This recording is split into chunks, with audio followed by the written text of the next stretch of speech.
दोस्तों, नेपाल हिमालय की गोद में बसा एक छोटा लेकिन अद्भुत देश है जिसे हम पहाड़ों की धरती भी कहते हैं।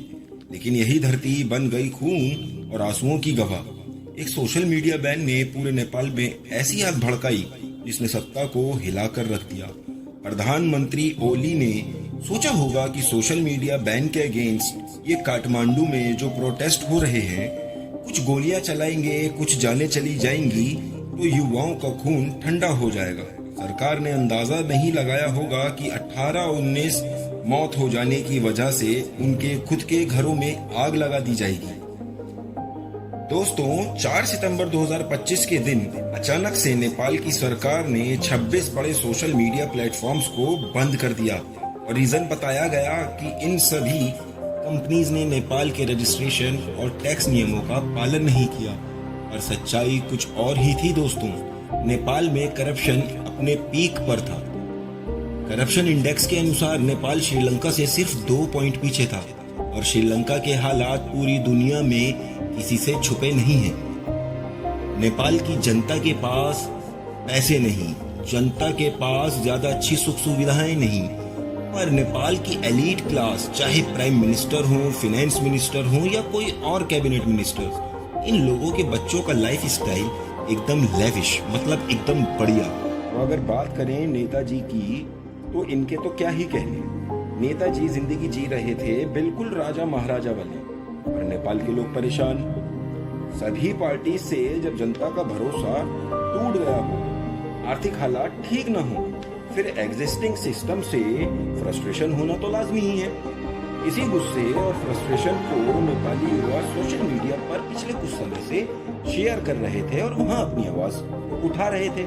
अब सोशल मीडिया के जरिए नेपाली युवा नेताओं की, इनके परिवार के लोगों की अय्याशी की पोल खोल रहे थे और इनसे सवाल भी कर रहे थे कि भाई, जो हम टैक्स के द्वारा आपको पैसा दे रहे हैं वो आप कहाँ खर्च कर रहे हो।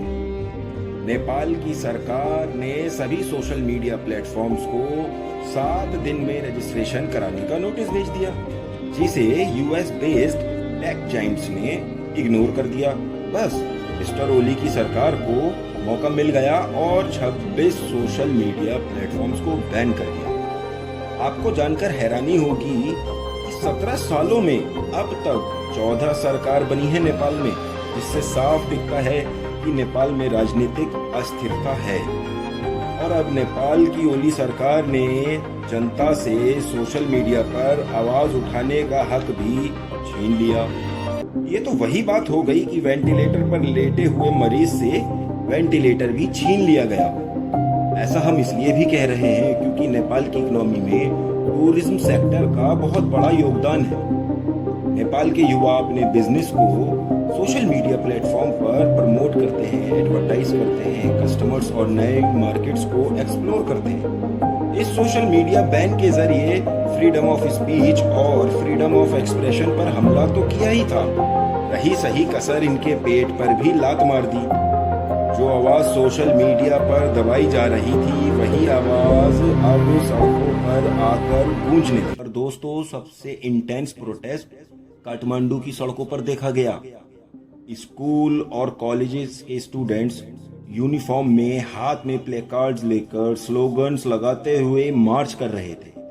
तभी सरकार की तरफ से एक ऑर्डर आता है, शूट एट साइट। अचानक से पुलिस प्रोटेस्टर्स पर फायर करती है, जिससे प्रोटेस्टर्स में अफरा तफरी मच जाती है। इस फायरिंग की वजह से 19 लोगों की कंफर्म मौत हो जाती है और 500 के करीब लोग घायल हो जाते हैं। हद तब हो जाती है जब एक 11 साल के बच्चे को गोली मार दी जाती है। यहाँ जेनजी का खून भड़क जाता है, हालात बदल जाते हैं। अभी तक जो ये शांतिपूर्ण तरीके से प्रोटेस्ट किया जा रहा था, ये हिंसक रूप ले लेता है। अब बात सोशल मीडिया बैन, करप्शन या गरीबी की नहीं थी।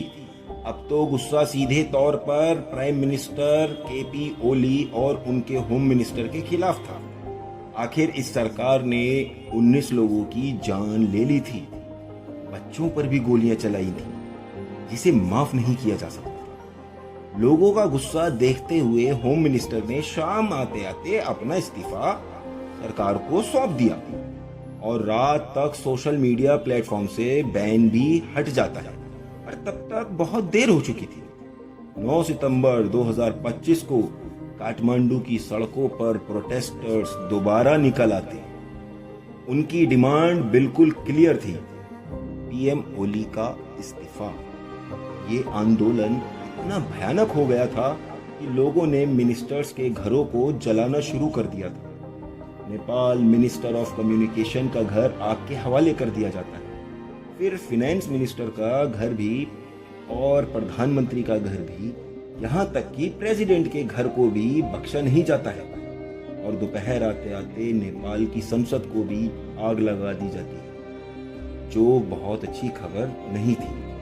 जिसके बाद अगली खबर आती है पीएम ओली का इस्तीफा, यानी पीएम ओली अपना इस्तीफा दे चुके थे। पीएम ओली ने इस्तीफा देते हुए कहा कि मैं इसलिए इस्तीफा दे रहा हूं कि पीसफुल पॉलिटिकल रिजोल्यूशन हो पाए, यानी कि बैठकर सुकून से समझौता किया जा सके।